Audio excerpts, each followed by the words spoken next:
So then all of a sudden, I hear footsteps and I'm standing face to face with God. God is standing right in front of me, our Heavenly Father, creator of the universe. And God said to me, "What's the matter, my child? Why are you crying? Why are you so upset?" I said, "I have to go back. My mom really needs me." And as soon as I said that, God said, "I understand." And he turned to my three guardian angels and he said, "Send her back immediately." And he said to me, "But I'm sending you back with an important purpose." He said, "You will not remember, once your soul's back in your body, you will not remember everything that you were told here. You will not remember what your full purpose is until the time is right." He said, "Because you're just much too young now to handle such a big responsibility."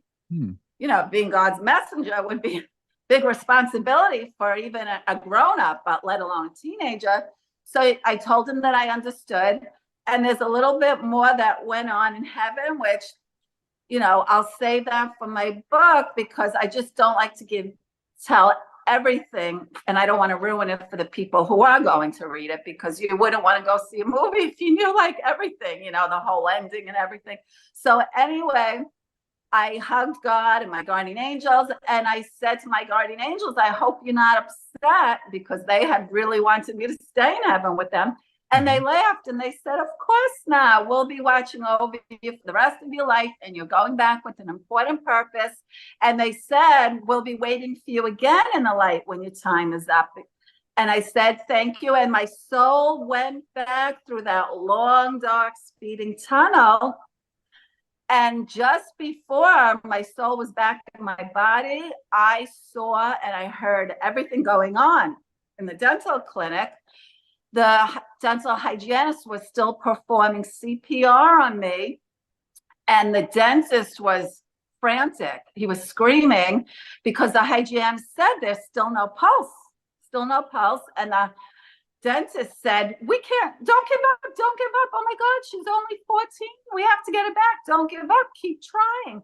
So the dental hygienist, I felt the 3 thrusts on my chest, the 3 breaths in my mouth, and maybe like 5 seconds later, I heard her say, "There's a pulse now. We have her back." So the dentist yelled, "Thank God." And I laughed to myself and I thought I did just thank God personally. So I was still though like very, dazed in a daze. And I said, "What just happened?" I said, "I was just in heaven." I told him I just met God in heaven. And the dentist said, "I believe it."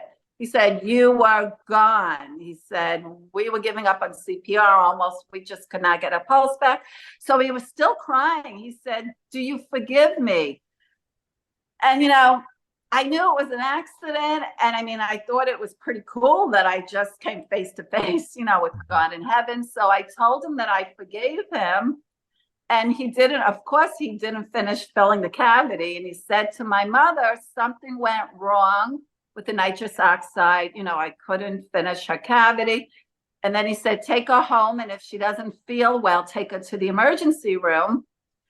And the reason why he did say that was because a couple of years later on the news, my mom and I heard on the news that a 70-year-old girl died the same way at the dentist, getting a cavity filled, too much nitrous oxide.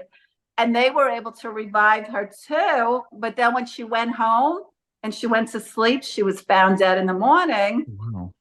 Yes. And then also my neighbor, her dentist died the same way, but he did it to himself accidentally. They found him with the nitrous oxide mask on his face in the morning, dead. So he must have been doing it, for another reason, Yeah. So yeah, and my uncle was the biggest dentist in Westchester, and he said, "I never use nitrous oxide in my practice. That stuff kills people." And I said, "No kidding, it killed me." So Right. yeah. Hey, did you like what you just saw? Click right here to watch the full video now.